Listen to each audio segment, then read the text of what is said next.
Dari Medan, Merdeka Barat 4 dan 5, Jakarta, inilah Radio Republik Indonesia dengan Warta Berita. Saya, Rudi Zey. Pak Tauhid, sebenarnya secara umum bagaimana sih Bapak melihat kondisi perekonomian Indonesia, Pak?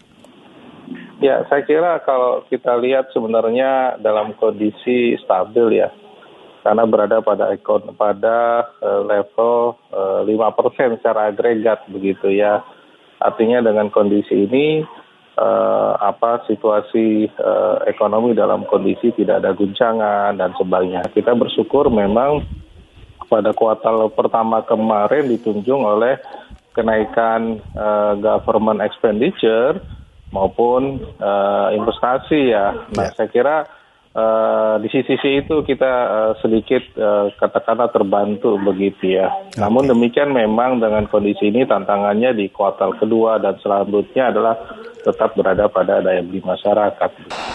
Langkah apa saja yang perlu diperkuat kembali untuk bisa menjaga perekonomian nasional katakanlah tetap stabil walaupun agak tertahan untuk lebih meningkat ke atas lagi nih, Pak?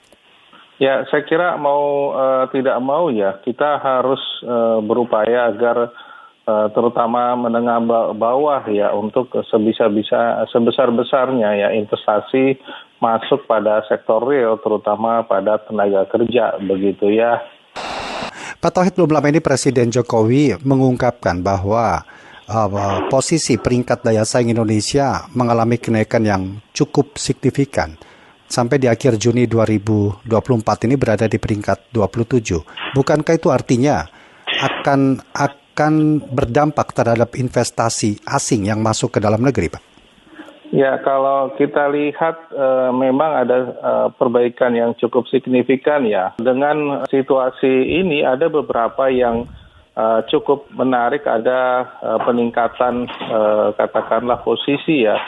Terutama di kinerja ekonomi, terutama sama pasar domestik dan harga. Kalau government efisiensi itu banyak pengaruh justru di kebijakan perpajakan. Ya. Kalau sisi bisnis, rupanya memang dengan Undang Cipta Kerja membuat pasar tenaga kerja lebih kompetitif ya.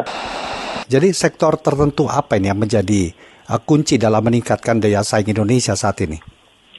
Saya kira sektor industri ya, kalau biasanya mengukur ya, biasanya umumnya sektor industri variasinya cukup banyak di industri ya, mulai makanan, industri minuman, tekstil dan sebagainya.